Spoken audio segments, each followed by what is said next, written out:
प्यारे बच्चों, सुप्रभात। मैं गणेश कुमार गुप्ता। हम लहासा की ओर पढ़ रहे हैं। आज आगे पढ़ते हैं। परित्यक्त चीनी किले से जब हम चलने लगे तो एक आदमी राहदारी मांगने आया। हमने वह दोनों चिटें उसे दे दी। शायद उसी दिन हम थोंगला के पहले के आखिरी गांव में पहुंच गए। यहाँ भी सुमति के जान पहचान के आदमी थे और भिखमंगे रहते हुए भी ठहरने के लिए अच्छी जगह मिली। 5 साल बाद हम इसी रास्ते लौटे थे और भी भिखमंगे नहीं, एक भद्र यात्री के वेश में घोड़ों पर सवार होकर आए थे। किंतु उस वक्त किसी ने हमें रहने के लिए जगह नहीं दी और हम गांव के एक सबसे गरीब झोपड़े में ठहरे थे। बहुत कुछ लोगों की उस वक्त की मनोवृत्ति पर भी निर्भर है। खासकर शाम के वक्त छंग पीकर बहुत कम होश आवास को दुरुस्त रखते हैं। तो पहली बार तो सुमति था तो उतनी समस्या नहीं हुई, लेकिन दूसरी बार सुमति के न रहने पर जान पहचान का कोई न था और शाम का समय था, इसलिए उसको वहाँ काफ़ी परेशानी हुई। अब हमें सबसे विकट दाणा थोंगला पार करना था। दाणे तिब्बत में सबसे खतरे की जगह है। 16-17 हज़ार फीट की ऊंचाई होने के कारण उनके दोनों तरफ मीलों तक कोई गांव गिराव नहीं होते। एक तो 16-17 हज़ार फीट की ऊंचाई है, जहां सांस लेना काफ़ी मुश्किल होता है। नदियों के मोड़ और पहाड़ों के कोनों के कारण बहुत दूर तक आदमी को देखा नहीं जा सकता। जो रास्ते बने हैं वो काफ़ी घुमावदार हैं, तो जहाँ मोड़ होते हैं वहाँ से काफ़ी दूर तक कोई दिखाई नहीं देता। डाकुओं के लिए यही सबसे अच्छी जगह है। तिब्बत में गांव में आकर खून हो जाए तब तो खूनी को सज़ा भी मिल सकती है, लेकिन इस निर्जन स्थान में मरे हुए आदमियों के लिए कोई परवाह नहीं करता। सरकार खुफिया विभाग और पुलिस पर उतना खर्च नहीं करती और वहाँ गवाह भी तो कोई नहीं मिल सकता। डकैत पहले आदमी को मार डालते हैं, उसके बाद देखते हैं कि कुछ पैसा है कि नहीं। सबसे परेशानी की बात यही है कि डकैत जो है वो बिना पूछे पहले मार देते हैं और मारने के बाद चेक करते हैं कि पैसा रखा है कि नहीं रखा है। नहीं रखने पर अगर पैसा उन्हें नहीं मिलता तो अफसोस जाहिर करते हैं कि नाहक हमने इसे मार दिया, लेकिन उसके बाद कुछ हो नहीं सकता।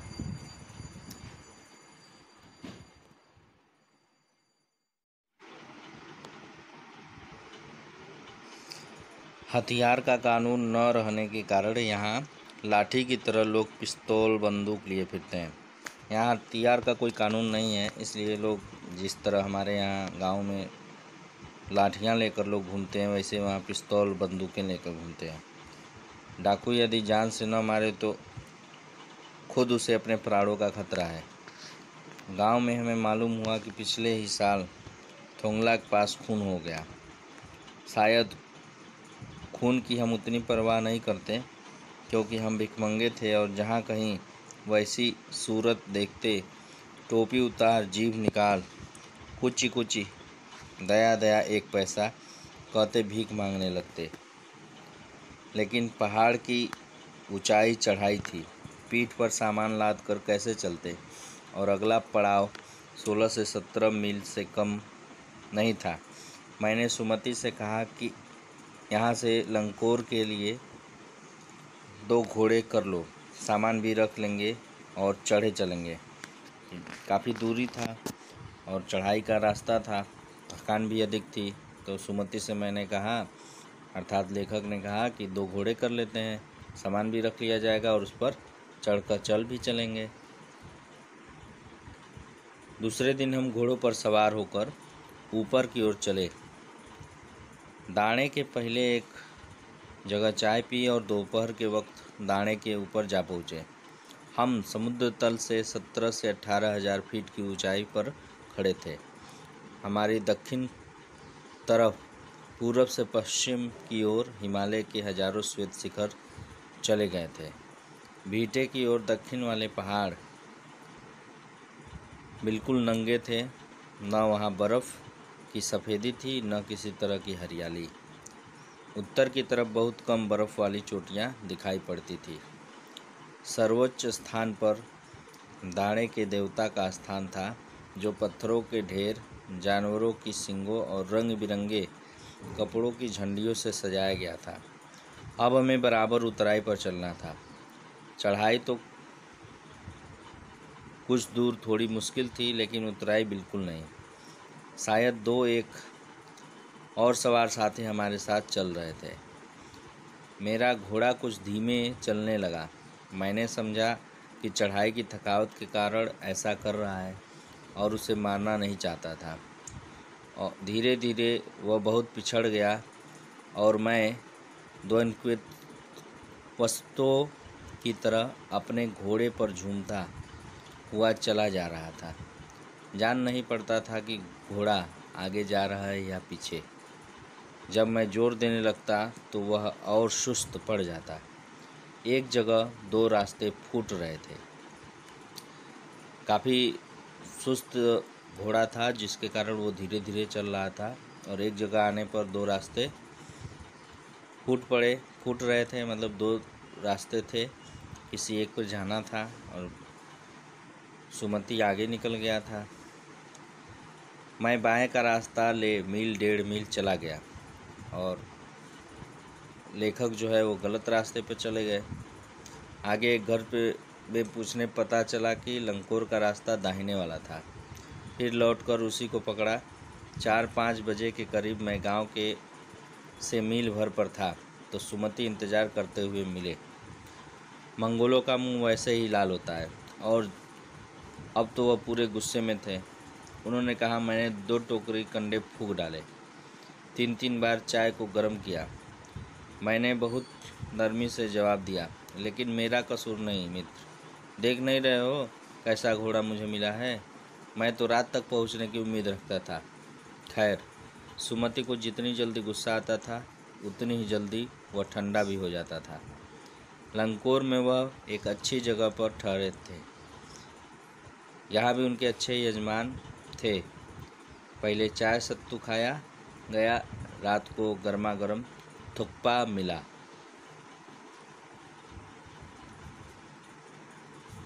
हम तिंगरी के विशाल मैदान में थे, जो पहाड़ों से घिरा टापू सा मालूम होता था, जिसमें दूर एक छोटी सी पहाड़ी मैदान के भीतर दिखाई पड़ती है।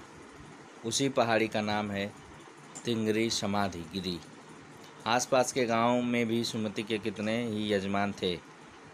कपड़ों की पतली पतली चीरी बत्तियों के गंडे ख़त्म नहीं हो सकते थे, क्योंकि बोधगया से लाए कपड़े के ख़त्म हो जाने पर किसी कपड़े से बोधगया का गंडा बना लेते थे।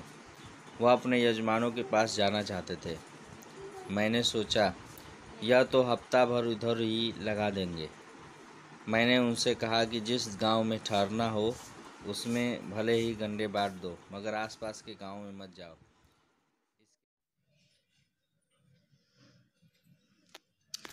इसके लिए मैं तुम्हें ल्हासा पहुंचकर रुपए दे दूंगा। सुमिति ने स्वीकार किया। दूसरे दिन हमने भरिया ढूंढने की कोशिश की, लेकिन कोई न मिला। सवेरे ही चल दिए होते तो अच्छा था, लेकिन अब 10 से 11 बजे की तेज़ धूप में चलना पड़ रहा था। तिब्बत की धूप भी बहुत कड़ी मालूम होती है। यद्यपि थोड़े से भी मोटे कपड़े से सिर को ढाक लें तो गर्मी ख़त्म हो जाती है। आप 2 बजे सूरज की ओर मुंह करके चल रहे हैं। ललाट धूप से जल रहा है और पीछे का कंधा बर्फ़ हो रहा है।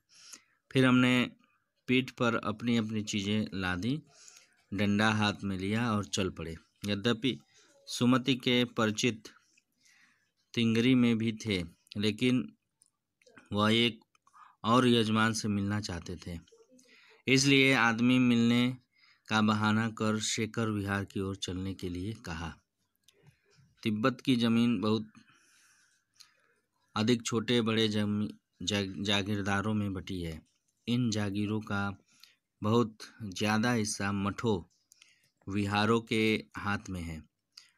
अपनी अपनी जागीर में हरेक जागीरदार कुछ खेती खुद ही कराता है, जिसके लिए मजदूर बेगार में मिल जाते हैं। खेतों का इंतजाम देखने के लिए वहाँ कोई भिक्षु भेजा जाता है, जो जागीर के आदमियों के लिए राजा से कम नहीं होता। शेखर की खेती के मुखिया भिक्षु नमसे बड़े भद्र पुरुष थे।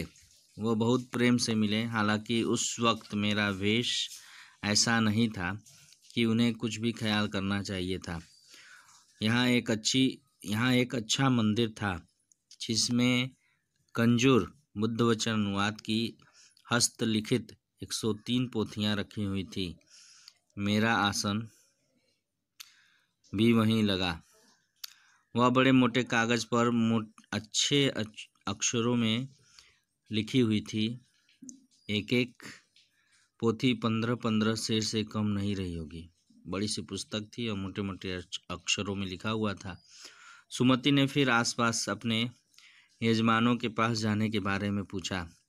मैं अब पुस्तकों के भीतर था, इसलिए मैंने उन्हें जाने के लिए कह दिया। पुस्तकों के भीतर था कि मतलब पुस्तक पढ़ने में एकदम तल्लीन हो गए थे लेखक, जिसके कारण उन्होंने उस सुमति को गांव में जाने की आज्ञा दे दी। दूसरे दिन वह गए। मैंने समझा था 2-3 दिन लगेंगे, लेकिन वह उसी दिन दोपहर बाद चले आए। तिंगरी गांव वहां से बहुत दूर नहीं था। हमने अपना अपना सामान पीठ पर उठाया और भिक्षु नमसे से विदाई लेकर चल पड़े।